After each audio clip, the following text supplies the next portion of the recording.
وہاں آپ نے ہاتھ کا اشارہ کر کے فرمایا یہ کل فلاں کی قتل گاہ ہے اور یہ کل فلاں کی قتل گاہ ہے انشاءاللہ۔ پھر ایک درخت کی جڑ کے پاس نماز پڑھتے ہوئے رات گزاری۔ مسلمانوں نے بھی بھرپور اعتماد کے ساتھ پرسکون رات گزاری۔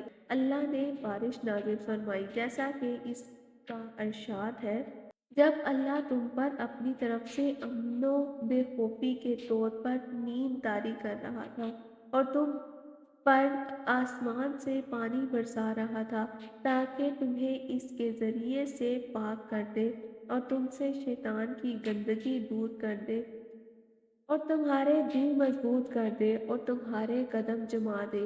پھر صبح ہی یعنی جمعے کی صبح 17 رمضان سن 2 ہجری کو دونوں فوجوں کا آمنا سامنا ہوا تو رسول اللہ صلی اللہ علیہ وسلم نے دعا فرمائی، اے اللہ یہ قریش ہیں جو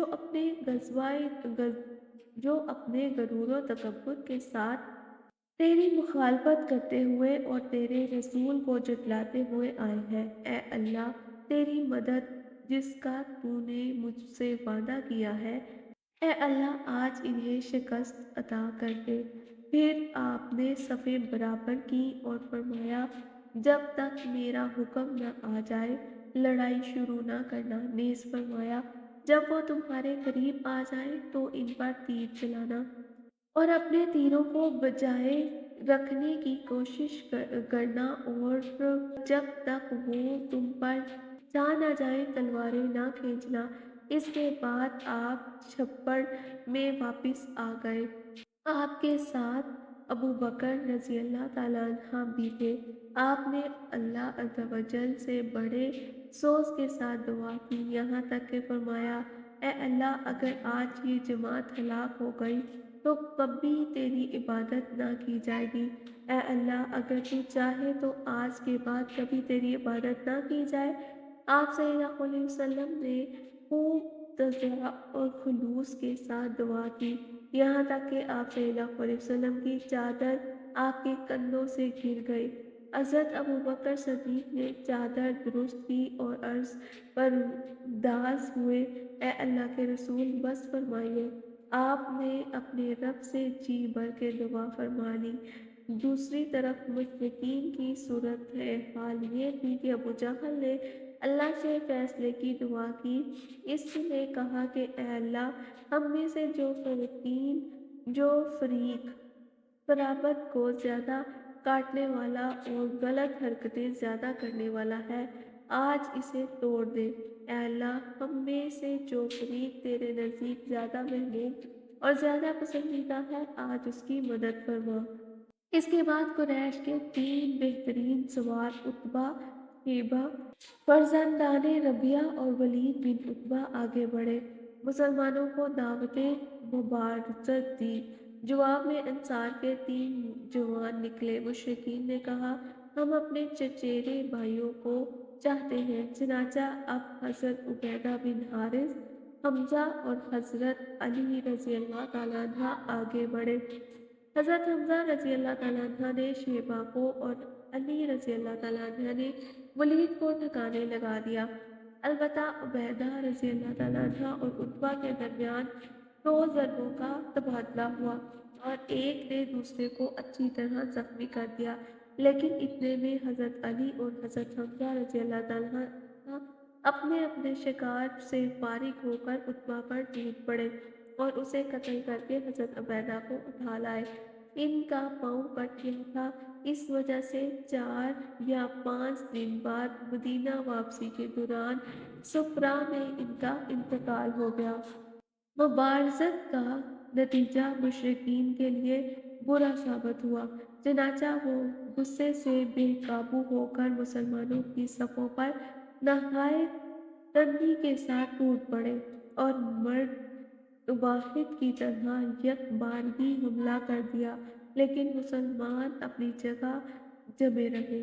وہ اپنا دفاع کر رہے تھے اور احد احد کہہ رہے تھے۔ ادھر رسول اللہ صلی اللہ علیہ وسلم کو ایک جھپکی آئی، پھر آپ نے سر اٹھایا اور فرمایا ابو بکر خوش ہو جاؤ، تمہارے پاس اللہ کی مدد آ گئی ہے۔ یہ جبرائیل ہیں، اپنے گھوڑے کی لگام تھامے آگے آگے چل رہے ہیں، ان کی جوڑوں پر گرد و غبار ہے۔ اس دن اللہ تعالیٰ نے 1000 فرشتوں کے ذریعے سے مسلمانوں کی مدد کی تھی۔ پھر رسول اللہ صلی اللہ علیہ وسلم زرہ پوش سپاہانہ شان سے آگے بڑھے۔ اس وقت آپ یہ آیت تلاوت فرما رہے تھے: عنقریب یہ جتھا شکست کھا جائے گا اور پیٹ پھیر کر بھاگے گا۔ پھر آپ صلی اللہ علیہ وسلم نے ایک مٹھی کنکریلی مٹی لی اور چہرے بگڑ جائے کہتے ہوئے مشرکین کے چہروں پر دے مارے۔ اللہ کی قدرت، کوئی مشرک نہ بچا کہ جس کے دونوں آنکھیں اور نتنے میں ایک مٹھی مٹی میں سے کچھ نہ کچھ حصہ گیا ہو نہ ہو۔ اسی کے متعلق اللہ تعالیٰ فرماتے ہیں: جب آپ نے پھینکا تو در حقیقت آپ نے نہیں پھینکا بلکہ اللہ نے پھینکا۔ پھر رسول اللہ صلی اللہ علیہ وسلم نے مسلمانوں کو مشرکین پر حملے کا حکم اور جنگ کی ترغیب دیتے ہوئے فرمایا: چڑھ دوڑو۔ چنانچہ مسلمان، جن کا جوش جہاد ابھی شباب پر تھا، چڑھ دوڑے، اور ان کے جوش و خروش میں یہ دیکھ کر مزید تیزی آ گئی کہ رسول اللہ صلی اللہ علیہ وسلم و نفس نفیس ان کے درمیان موجود ہیں اور سب کے آگے بڑھ کر لڑ رہے ہیں۔ چنانچہ وہ صفوں کی صفیں درہم برہم کرنے اور گردنیں کاٹنے لگے۔ فرشتوں نے بھی ان کی مدد کی، وہ بھی مشرکین کی گردنیں مارتے اور جوڑوں پر ضرب لگاتے تھے۔ چنانچہ آدمی کا سر کٹ کر گرتا اور پتہ نہ چلتا کہ کس نے مارا ہے، اور آدمی کا ہاتھ کٹ کے گرتا تو پتہ نہ چلتا کہ کس نے کاٹا ہے۔ یوں مشرکین پر شکست نازل ہو گئی اور انہوں نے راہ فرار اختیار کی اور مسلمانوں نے ان کو کھنڈیر دیا، کسی کو قتل کیا تو کسی کو قید کیا۔ ادھر مشرکین کی تائید میں اور مسلمانوں کے خلاف ان کو بھڑکانے کے لیے ابلیس بھی سراقہ بن مالک کی شکل میں حاضر تھا۔ جب اس نے فرشتوں اور ان کی کارروائیاں دیکھیں تو الٹے پاؤں پلٹ کر بھاگا اور اپنے آپ کو بحر حمر میں جا کر ڈال دیا۔ ان مشرکین کا سب سے بڑا سردار جو ابو جہل تھا، جس نے تکبر کی وجہ سے مرنے کا فیصلہ ختم کر دیا تھا، اس کا قتل کا تذکرہ اب ہم فرماتے ہیں۔ ابو جہل ایک وہ گروہ تھا جنہوں نے اس کے گرد اپنی تلواروں اور نیزوں کی باڑ قائم کر رکھی تھی۔ ادھر مسلمانوں کی صف میں حضرت عبد الرحمن بن عوف کے ارد گرد 2 انصاری جوان تھے، جن کی موجودگی سے وہ مطمئن نہ تھے کہ اتنے میں ایک نے اپنے ساتھی سے چھپا کر ان سے کہا: چچا جان، مجھے ابو جہل دکھلا دیجیے۔ انہوں نے کہا: اسے کیا کرو گے؟ اس نے کہا: مجھے بتایا گیا ہے کہ وہ رسول اللہ صلی اللہ علیہ وسلم کو گالی دیتا ہے۔ اس ذات کی قسم جس کے ہاتھ میں میری جان ہے، اگر میں نے اس کو دیکھ لیا تو میرا وجود اس کے وجود سے جدا نہ ہوگا، یہاں تک کہ ہم میں سے جس کی موت پہلے ہو وہ مر جائے۔ اتنے میں دوسرے نے بھی یہی بات کہہ دی۔ اس کے بعد جب صفیں ہٹ گئیں تو عبد الرحمن بن عوف نے دیکھا کہ ابو جہل چکر کاٹ رہا ہے۔ انہوں نے دونوں کو اسے دکھلایا۔ وہ دونوں ابو جہل پر چپٹ پڑے اور تلوار مار کر اسے قتل کر دیا۔ ایک نے پنڈلی پر ضرب لگائی اور ایک کا اس کا پاؤں یوں اڑ گیا جیسے موصل کی مار پڑنے پر گٹھلی اڑ جاتی ہے، اور دوسرے نے بری طرح زخمی کر دیا اور اس حال میں چھوڑا کہ صرف سانس جا رہی تھی۔ اس کے بعد دونوں رسول اللہ صلی اللہ علیہ وسلم کے پاس آئے۔ دونوں کا دعویٰ تھا کہ میں نے قتل کیا ہے۔ آپ نے تلواریں دیکھی تو فرمایا: تم دونوں نے قتل کیا ہے۔ یہ دونوں جوان افراء کے صاحبزادے معاذ اور معوذ تھے۔